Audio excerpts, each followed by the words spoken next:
Hello there, and welcome to another episode of LearnBytes, the show that delivers bite-sized pieces of wisdom so you can learn how to increase your efficiency and productivity, embrace your natural creativity, and lead with impact.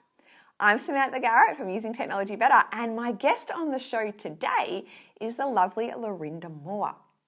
So Laurinda has been a senior C-suite executive assistant for almost 19 years, and she is currently the EA to the chairman at IAG, which is the largest general insurance company in Australia and New Zealand. They actually employ 13,300 people to be exact.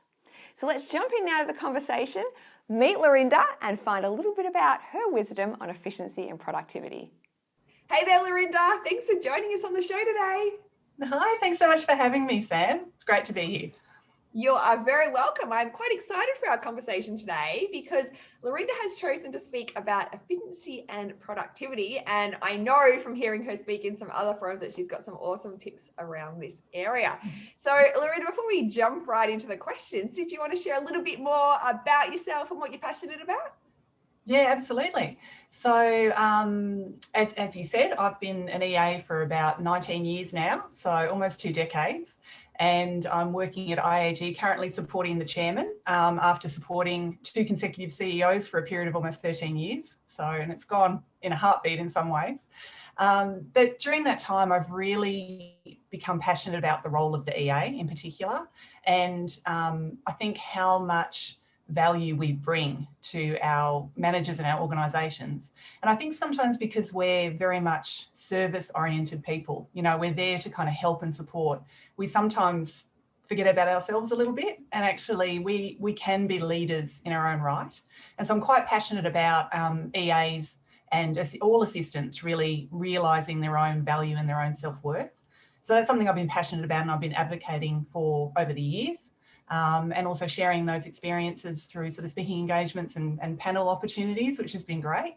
But I also, it's funny, before COVID made it really fashionable to work from home, I was working flexibly for many years as well. So I know we're all kind of over it now, but I was doing it way before it became fashionable. So I've been very fortunate that I've had managers, CEOs, leaders in my organisation that have been very supportive of work-life balance. And well, we don't really use that term, we use work-life integration because it's really hard to balance. You've kind of got to get it all working together. So that's something I've really been passionate about as well. And, you know, with 2 sort of young children and supporting a CEO and a chairman, it's been a really interesting journey for me to see that actually it can work. You can, you know, especially with today's technology, you can actually support very senior business people very well, but still kind of have a life as well. So that's been something I've been really passionate about over the years. And I think now everyone's been plunged into a lot more of working that way. I think it's even more important now to, you know, work out how to do it and to do it well. And, you know, on a side thing, you know, I'm very passionate about my children and family. And, you know, so I'm really lucky that my career has allowed me to actually enjoy those other parts of life as well. It's not all work all the time, which is great. That's awesome. And that's such an important message. I feel like we've just like jumped in with the value right at the start. That's awesome. Before we even got to the Shall I go? Done? No clock? Yeah, I would just sign off. We're done. No, that's so fascinating. Yeah. Like you, I've been working from home before it was cool. Not so cool anymore. No, now it's just But yeah, that's really interesting because I think it has highlighted for so many people that need to be able to integrate the two. And you know, I've certainly read and spoken to a lot of people that are finding it more difficult. But yeah, us at Using Technology Better, actually, we're much the same. We don't use the word balance. We actually have an analogy of buckets. Because Mike, my boss, has this kind of view that if you're in balance, you're not actually moving forward, which is quite interesting for another day. I love that. And I also think balance indicates one thing has to give for something else. But actually the 2 things can work together, which I think is a really important mindset shift. Yeah, definitely. And I have heard you talk a little bit about that, and it's fascinating. So we'll see what comes out of the next 4 minutes. So thanks for that intro. So as you know, so we try and keep the episodes as bite-sized as we can. So we've got 8 questions on efficiency and productivity, 4 minutes. I'm going to set a timer. I'll try very hard to give you a warning. Sometimes I get so caught up in the conversation I forget, but I will try very hard to do that when we're getting close, and then we'll see how we go. So, Laurinda, the big moment. Are you ready? Yes, I'm ready. Cool. Okay, let's do it. I will push go now. Best mobile phone and current phone. Okay, I think like a lot of people, I had the old Nokia. I can't remember the model, but it was one where you had to press, a key 3 times to get a letter, one of those old-fashioned ones. So in fact, my 12-year-old son got a mobile phone recently, and I'm thinking I wish I got something like that for him, because, with the iPhones and all that's available, it's like I'd love to stay away from it now at that age. But so that was my old one. So I can't even imagine using something like that now. And now I've got an iPhone XS, which does the job, just fine. So enjoy that. Oh, what does working efficiently and productively mean to you? Well, it probably doesn't surprise you that it has a lot to do with working flexibly and working, work-life integration. So I think to be able to work efficiently and productively, it's having the ability to work where, when, and how you choose, and actually still produce the kind of work at a really, really high standard, but able to then have the ability to enjoy life outside that. I think that's really important. And I think definitely it gives you that bandwidth and that sort of energy to actually look outside your work and your day-to-day things that you're doing in your role, and look at the things that are really important to you in your life, and making sure that you balance. We don't say balance so much, but yeah, that you actually have a bit of both and they're working together. I love that. So that leads beautifully into the next question then. When and where do you work best? I definitely am more productive in the morning. And I actually hear this a lot from people. I think a few people are like that. You're sort of fresh in the morning, you're up, you're ready to go, you're refreshed. I do tend to lose a little bit of energy and focus towards the afternoon. But funnily enough, I then get this second wind sort of late at night, which is really frustrating. I don't know if it's an age thing or having kids, I put the kids to bed, done the dishes, everything's ready. And then I go, oh, I feel like doing a bit more work. But again, that talks to that flexibility. You can dip in and out, when you need to, and when actually you're at your most productive. So I think that's good in recognizing in yourself when is the right time to actually be delving into, some work. So in terms of where, it's all about, again, flexibility. I think it's really nice to mix it up a bit, to have a bit of variety. So obviously I've worked from home a lot, like a lot of us, but even previously, and then, working from the local cafe, having a lovely coffee, a different outlook from the car. Sometimes I'll pull over and, log on and do some work, from my boss's home, from the office, obviously, and funnily enough, I'd love to have a few more days in the office. At the moment, I never thought I'd say that, but at the moment I'd love to go in. So we're still, quite, removed from the office at the moment. We're still keeping it, very much a watching brief in terms of, keeping our people safe, keeping everyone safe. So, but yeah, I'm really looking forward to having a bit more time in the office. So it'll come. I'm sure it'll come eventually. It will come. It will come. Now, let me just check. Oh, we've got less than a minute. Oh, that's okay. Favorite app for helping your efficiency and productivity? Well, without a doubt, that'd be OneNote. So I'll talk about that more after the clock. Yeah, for sure. We've got lots to say about that one. Yep. Biggest efficiency or productivity challenge? Okay, I think for me, and I think this might be common for a few people, is staying focused. I think staying focused when there's lots and lots of different things coming at you. And I think particularly as an EA, you kind of have to sometimes, pivot and focus on something else. But if you can, as much as possible, focus and schedule time to actually focus on different tasks, I think that helps. And you can, I, like a lot of people, have to-do lists, and I just love them. And I saw a funny thing the other day where someone said they write something on the to-do list that they've already done just so they can cross it off. I love that. Me too. We all do. Yeah. So I think that's it. Staying focused is probably my biggest challenge. So I heard that. That's okay. I'm just going to slip one more because I think this would be really, really, really useful for our audience to hear. So I'm going to give you question 6. The number one thing that you have done that has had the biggest impact on your efficiency or productivity? Well, again, this is kind of, you probably won't be surprised, but it's embracing the technology that enables us to be mobile and flexible. And I think that's been the biggest thing, and especially as EAs and all sorts of assistants, we were very traditionally office bound and desk bound, and we couldn't kind of do our work anywhere other than next to our manager or in the office. So I think for me that's been the biggest impact in terms of having the type of technology that I can use anywhere at any time to be really productive and seamless. And I think digital technology takes away all that reliance on having to, print things and bind things and, all that sort of thing. So stepping away from that actually speeds everything up. So you're a lot more efficient and productive, and I will talk a bit more about OneNote, that actually everything's in one spot. So I think that's a real bonus as well. Yeah, and look, that's a lovely segue. Do tell us, Laurinda, how you have embraced OneNote, because I love the tool myself and I'm always really interested to hear how other people use it. So yeah. Yeah, look, it's kind of been partially accidental. So it was one of the tools that was brought into IAG as part of the Microsoft Office 365 suite. Yeah. And we're talking probably 3 years ago now. We were working in a very traditional desk-based office. We all had a desk. Our managers had a desk near us or an office. And then we were suddenly told that actually we knew before this, but 6 months beforehand, we're moving into a whole new office. It's going to be purpose fitted out to activity-based working.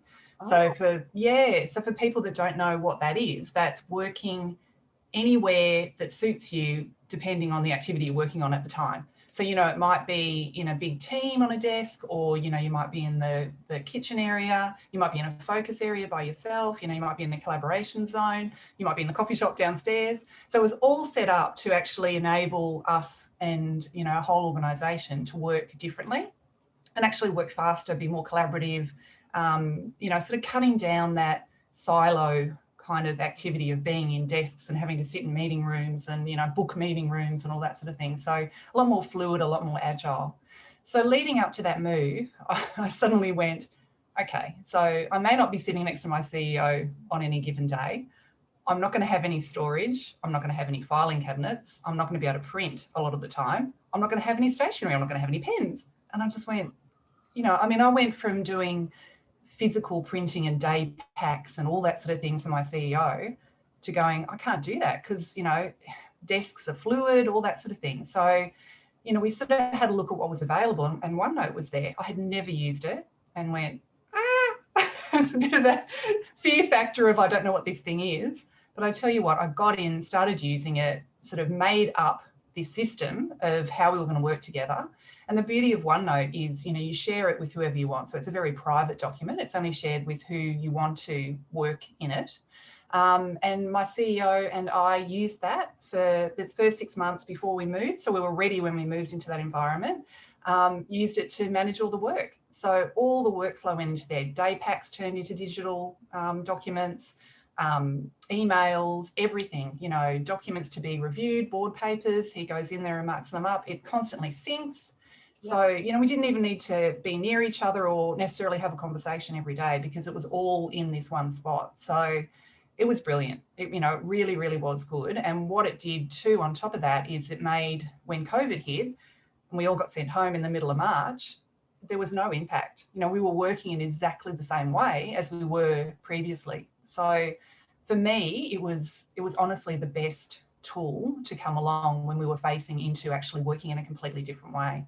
So I kind of accidentally then became this advocate for OneNote within the organisation. And the beautiful, awesome Michelle Bowditch, who I know you've had as a guest as well, we sort of crossed paths accidentally. Lots of accidental, beautiful networking happening during COVID. And she said to me, could you come and talk at one of my sessions on OneNote? And I'm thinking, oh gosh, I'm not an expert. I've kind of taught myself. Anyway, I ended up doing 2 sessions because what I had to say actually, I think, really resonated with people. They were sort of like, wow, I didn't know you could work differently. And, for EAs who have been sort of working in such a traditional manner, to look at something differently is great. I mean, it does take a manager too who's willing to do something a little bit different too. And I was very lucky that the CEO had that kind of culture and technology lens. So so that was my journey to OneNote, and it's fabulous. I haven't looked back. It's really made efficiency and productivity just, roll really, really well. So fabulous. That's so interesting. Because as I said, I think it's an amazing tool, but I'm not surprised when you said, I'm not an expert, like, I've just been making up. But what I find being a technology trainer is that people want to see how it's being applied. So for you to be able to go in and say, this is how it works for me and my CEO, I mean, or the chairman, that's just amazing, because it's actually showing that it's applied and that it actually works in practice, rather than like, well, here, I can tell you the like 100 functions you can do in OneNote. It's like, I can show you how it actually works day to day, which is so powerful. And I just that love is so true, Sam. Yeah. Yeah. And I was, sorry, go on. No, you go on. No, I was going to say it also, exactly to your point, it was rolled out from our IT guys, but they didn't know how we needed to use it. So we looked at it very much from a theoretical point of view, and we couldn't see how it could work. So unless you delve into a piece of technology and work out how it can work for you, and some of them won't, you'll get in there and go, actually, this isn't quite right. And I certainly don't use every functionality in there. I use the ones that are right. And even now I'll discover, little things that work on there that make things, more seamless and easy to collaborate and stay in touch. So yeah, I think you're right. You have to use it. And often it's colleague to colleague kind of training within your role that is the most powerful. So people went, oh, right. Yeah, now I can see how I can use it. So yeah, it's been really powerful. Really important message for our audience. If you're watching or listening to this, if you're using a piece of technology in your role and you think, wow, this is really, really helpful, the best thing you can do is share it with a colleague, because often I think people go, oh, well, I'm just doing it. It works for me. It works in a way that works for me, or, I don't really know a lot. But then the moment you share, it really opens things up for everyone else. Like, I think we've all got this part in us. So yeah, that's sort of like my message. Agree, Sam. Do what Laurinda did and share with others, because it all makes sense. And I also think it's really important to share, and I think, again, as EAs, like, we need to share and support each other as a profession. Don't keep these tricks and tools to yourself and go, oh, I've got this great thing that I can do, but it doesn't matter about anyone else. I actually think, the more we share and collaborate and support each other, the more we build all of us up and the more value we can bring. And therefore, there's more value in the assistant role, not only, the perception of the value by the managers in the organisation, but also within yourself. You feel like, you have actually some really, really strong tools and abilities to bring to the organisation. So yeah, it's been a really, really good journey. Thank you so much, Laurinda. There's so much into that little short time right from the beginning. So I really appreciate you sharing your wisdom today. So before we wrap up, where could people find you and connect with you if they want to know more? Maybe ask you for your OneNote tips. Yeah, absolutely. So LinkedIn, you can find me on LinkedIn and on Instagram.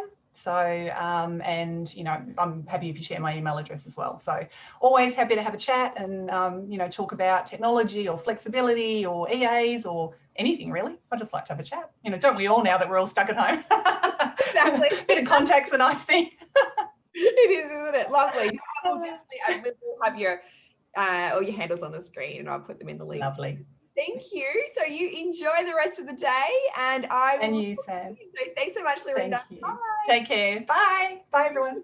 Hello, me again to wrap up the show. So I really hope you enjoyed the conversation with Laurinda as much as I did. And as you would have heard, of course, I can never help asking my guests for their favorite book or podcast recommendation, even if I do so after we stop recording. So I'm going to share. Laurinda recommends the book The Coaching Habit by Michael Stanier. So it's all about how you can think more like a coach to communicate with people and lead people, and it certainly sounded quite intriguing.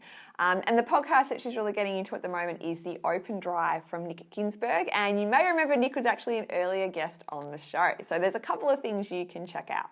Now, also wanted to mention, seeing we talked so much about OneNote and what a great tool that was, using technology better, we actually have a couple of courses on OneNote. So if you want to kind of get started, just with understanding the basics, how to make use of it, I'll pop a couple of links to those courses below. And if you've got any questions, of course, about them, just reach out to me. So that is it for the show today. But as always, if you've not yet subscribed or you're not yet following the show, you can subscribe via YouTube, the Using Technology Better YouTube channel, or you can follow us on your favourite podcast platform so you'll be notified of all the latest episodes. Always welcome your feedback, so do feel free to get in touch with me too if you've got any thoughts. Okay, so thank you so much. That's it for today, but I will see you again soon for another bite-sized piece of the learning adventure that is life. See you then.